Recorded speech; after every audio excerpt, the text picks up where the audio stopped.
WFMY TV, Greensboro, Winston-Salem, High Point. And now, News 2, the Weekend Report. Back roads throughout the Piedmont are covered with ice and snow tonight, making driving dangerous.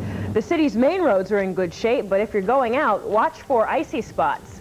Good evening. The long snowbound weekend is over, and tomorrow most of us will head back to work. But for most kids, it will be another day off. We'll pass along all these school closings in just a few minutes. The problem is no longer the snow, it's ice. And what melts in the sunshine freezes at night, and it could cause some problems during the early morning rush back to work. With the thaw situation today, it'll be freezing again tonight, so it's still going to be slippery out there. For the latest weather and road information, be sure to tune in to Good Morning Show. Our live coverage begins tomorrow morning at 5:30 a.m. Lee, Mike, and Kim will have all the latest closings for you at that time. Today, icy roads disrupted Sunday services across the Piedmont. The Westside Chapel in Greensboro is one of many churches that were forced to close their doors. The Reverend Ron Mitchell says the parking lot was cleared out Saturday night, but come Sunday morning, it was a mess. One of my board members came over this morning and we walked over the lot only to find that it was just a solid sheet of ice, and so instead of risking injury to our people, we decided to just cancel that service. There were services at Greensboro's Shiloh Baptist Church, although a lot of the pews were empty as many of the congregation decided to stay home. They don't even call to see if we will have service here. A lot of people need to come. To miss a week of worship really robs them of something that's important to their life. Reverend Hairston says the church hasn't canceled services because of bad weather in more than 80 years. The search continues tonight for the person who dumped a poisonous chemical in a Greensboro business area. Firefighters found about 5 pounds of methyl methacrylate behind the Four Seasons Industrial Building early this morning. Several residents were evacuated while emergency crews cleaned up the mess. The chemical can cause dizziness or suffocation. So far, authorities have no leads on who dumped it. Businessmen who've been hurt by the effects of the red tide are finally getting some help tonight. About 500 fishermen, motel operators, and restaurant owners have applied for loans under the Red Tide Disaster Program. Most of the applicants are from Onslow and Carteret counties, where the toxic algae struck the shellfishing industry the hardest. Businessmen can apply for up to $500,000. They have as long as 30 years to pay the money back. It's back to work for most of us tomorrow morning. In a moment, Topper Shutt will join us, tell us what kind of weather we can expect. But first, the list most kids have been waiting for, our school cancellations for tomorrow.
I know the kids are happy about missing yet another day of school, huh? Yes, they might even miss Tuesday because temperatures. Don't say that. Parents don't want to hear that. I know it. Because temperatures are going to be well below freezing tomorrow night, and then I think Tuesday night they'll hover right around the freezing mark for a low temperature, and much warmer weather ahead on Wednesday and Thursday. Let's go on outside to the numbers. Clear skies. Temperature already 18 degrees. Relative humidity 87%. Winds to the northeast now at 5 miles per hour. And the barometer is steady at 30.43 inches of mercury. The high today, a very chilly 28 degrees. Low this morning, a bone-chilling 11. Normal 47 and 27. We have not been above freezing, by the way, since last Tuesday. I think we'll make it above the freezing mark, though, tomorrow. Last year, some rain and fog, 45 and 38. And the record 73 set back in 1949. And the record low 1 set back in 1942. And as cold as it is tonight, we don't have any hopes of setting a record low because tomorrow's record low is 5 degrees below zero. So we may be around 10 or 15, but no record lows tomorrow. Let's look ahead till Tuesday so we can have something to look forward to. Here are the high temperatures for you on Tuesday in the 70s for the southern half of Florida, 60s as far north as Macon and Augusta, Georgia, and a good area of 50s now will encompass all of Tennessee and most of North Carolina. We're going to be very close to the 50-degree mark. We'll break it down for you city by city, even 35 warming up a little bit in Chicago, 45 in the city of Steel, 48 in the nation's capital, and as I mentioned, we'll be very close to 50 degrees here on Tuesday, say 49 or 50, 55 in Nashville, 54 down in Atlanta, 64 in Jacksonville, 70 in Tampa, and the warm spot. They've pretty much been untouched now with this last Arctic outbreak, southern Florida. They're going to be back up to 72 degrees in Miami on Tuesday. Here's a jet stream for you right now. There's two of them. We're going to talk about the polar jet stream. This is where your real Arctic air can be found just north of this line. This is a subtropical jet. Still some rather cold air can be found to the north of this line. We'll put it into motion for you, and this is by Tuesday. You'll notice the jet stream riding just to our north by the time Tuesday rolls around, and some warmer air will be working its way northward. Still cold, though, in the northeast, cold in the central plains, and bitterly cold in the northern sections of the plains, and also up around Montana, south of that polar jet stream. No Arctic outbreaks, though, on tap, it looks like, until Tuesday, until Thursday, then some cooler weather will work its way in. Here's a satellite loop for you from about the last 18 hours. Randy was talking about a little low pressure developing here and skirting the seaboard, I think, on Monday, and that's exactly what's going to happen tomorrow, but it's going to confine the precipitation, though, to the coastal sections of North and South Carolina. This is our next weather maker. Pretty big storm system now moving in the Pacific Northwest. Winter storm warnings and heavy snow warnings remain in effect for some of the higher elevations of the Siskiyous and Cascades of Washington and Oregon. That may bring us a shower or two on Wednesday, but temperatures will be very warm on Wednesday, so it will be in the form of a shower. Now here's tomorrow's weather map for you at about 7 a.m. in the morning. Again, as this low pressure skirts the coastline, some freezing drizzle is possible on the northern coastal sections of North Carolina, some rain along the immediate coast. This high pressure, though, will be in firm control of our weather in northern Alabama and will keep this little system well to the south and to the east of us, and even the coastal sections will clear out later on this afternoon as high pressure builds in very nicely. Here's my forecast for you tonight. Another cold one, clear to partly cloudy, lows around 15. Maybe as low as 12 degrees, depending on exactly where you are. Then for tomorrow morning, again, a cold start, partly cloudy, temperatures between 12 and 17. And then for tomorrow afternoon, finally above freezing, partly cloudy and a little bit warmer, highs 37 to 42. 5-day outlook, pretty good chance of rain now on Wednesday, and 51, and then cooling off just a little bit on Thursday and Friday. But again, nothing Arctic toward the end of the week, but a little bit below normal. And finally, above freezing tomorrow. What a welcome sight, huh? Maybe some of those icy spots will disappear at night then. Let's hope so. Okay. Hope so. Let's hope so. Thank you. When we return, Will Hampton will join us and wrap up today's NFL playoff action. First, though, here are the rest of the cancellations and schedule changes we have for tomorrow.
Redskin fans are enjoying a big victory tonight, but all football fans are mourning a loss of one of the greatest players the game ever seen. This guy, Walter Payton, old sweetness, just plays for the last time today. Walter Payton, arguably the best runner to ever carry a football under his arm, played for the final time today. 13 brilliant years came down to one game, a must-win situation against Washington now today. It looked good early for the Bears. Here, Doug Williams gets crunched by Richard Dent. The ball is loose. The Bears finally recover and go on to score a touchdown. They're up 14-0 before the Skins get it going. Doug Williams, a good day, passed for 200-some yards. Here he goes up top, hits the tight end, Clint Didier with a nice grab, goes in. It's 14-14 at halftime. And then the game's big play, the Bears to punt from their own end zone. They boot the ball. And right there is Darrell Green around the 48-yard line. Look at this play. Down the sideline, goes up and over the tackler. And then right here you start to see he holds his gut. He did pull some ligaments in his ribs, but he goes on for the touchdown. And the Skins get the win. Now Payton later in the ball game, they're gasping for air. It's 4th and 8. Final seconds of the game. McMahon will hit Walter Payton on the swing pass. He needs 8 yards, but he gets just 7. And he ends up just 1 yard short. We had opportunities. We couldn't do what we had to do, but they're a good football team, and we knew it wouldn't be easy regardless. And but to have it taken out of our backyard 2 years in a row, it's tough to swallow for me.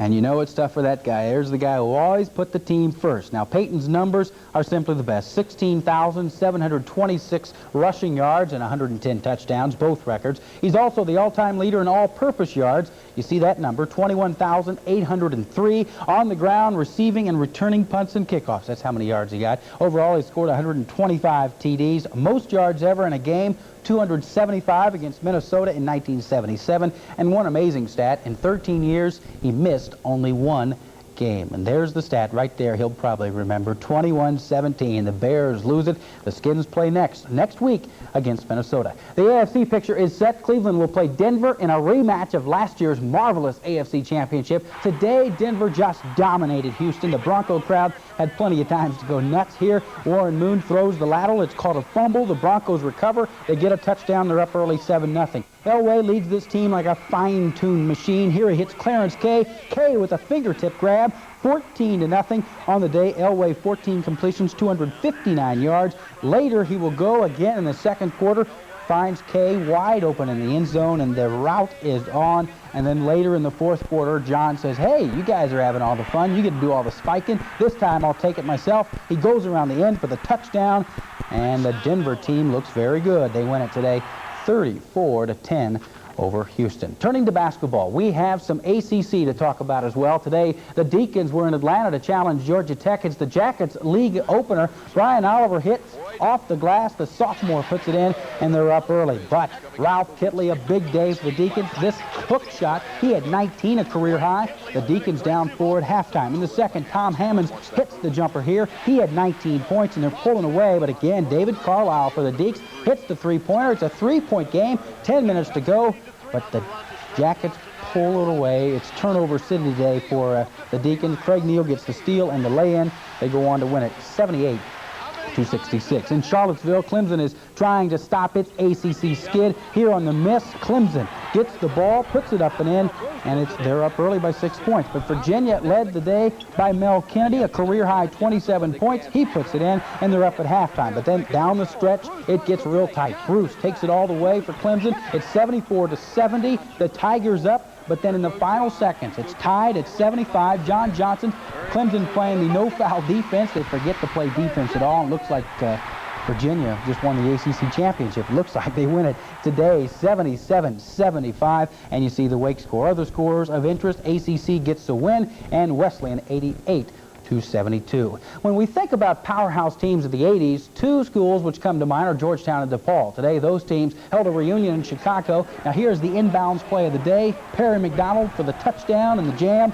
and they're up early. Now, DePaul does play some pretty good defense at times. Here they get the steal. Up court to Stanley Grundy. Grundy puts it away and does a little swing job, but DePaul can't get it. 74-64, the final score in the NBA. Milwaukee's a winner. Seattle is winning, and in high school hoops, real quickly, Greensboro Day, a winner again. We've got no school, but we've got some high school basketball. Yeah, no school, but they play hoops. All right, thank you, Will. Okay. Okay. Well, coming up next, we'll show you some of the hottest wheels around. If you like exotic cars, soap stars, or you just wanted to get in from the cold, the State Fairgrounds in Raleigh was the place to be today. The Fantasy on Wheels show had something for everyone. It featured 50 of the hottest trucks, bikes, and cars, including this famous Lamborghini.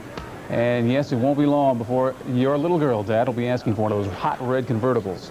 Now, for the older girls, Brad from The Young and Restless was the star attraction. No doubt that Don Diamond gained some lifelong fans today. Sorry I missed it. Yeah. No. Well, weather in the morning. Well, I hope the radiators in the car are all set Really? because it's going to be very cold. Did a cover kick because most of the schools are out. Plenty of sunshine, but very cold with temperatures around 12 degrees. Well, for those of you who have to go to work, be careful on the roads. That's it for tonight. Have a good Monday. And for those of you staying home from school, have a good one as well. Yeah. Good night, everybody. Good night.